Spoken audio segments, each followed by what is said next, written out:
અને ભગવાન ધરા ઉપર આવ્યા ત્યારે સૌથી પહેલું રાજી કોણ હતું ખબર છે?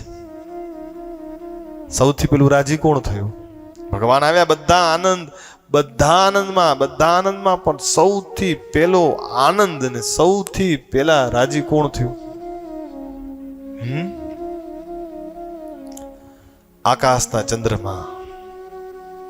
કારણ કે ભગવાન રાતના 12 વાગે આવ્યા ને.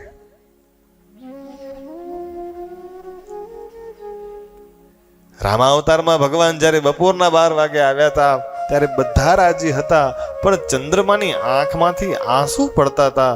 ત્યારે ભગવાને કીધું, ચંદ્રમા બધા રાજી છે, તમારી આંખમાંથી આંસુ પડે?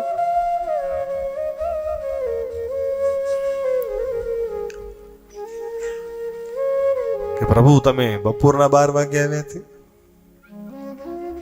હવે તમારા દર્શનમાં સૂર્યનારાયણ દેવ વધારે રોકાઈ ગયા, ને સૂર્યનારાયણ દેવ જ્યાં સુધી જાય નહીં ત્યાં સુધી મારાથી હવાય નહીં.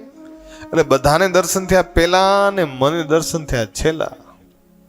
ભગવાન કે બસ આટલી જ વાત છે, ચાલો વરદાન આપું કે આવતો જન્મ લઈશ, આવતા મારા અવતાર કાર્ય જે થશે એમાં બપોરના 12 વાગે નહીં, રાતના 12 વાગે આવીશ. રાજી? કે ના. કાં?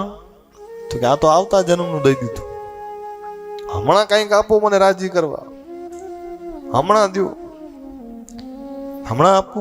હા. રામ ભગવાને કીધું કે હું સૂર્યવંશમાં આવ્યો છું, મારા નામ પાછળ રામ સૂર્ય નહીં, મારા નામ પાછળ તમારું નામ લગાવીશ. એટલે આપણે કહીએ રામચંદ્ર ભગવાન કી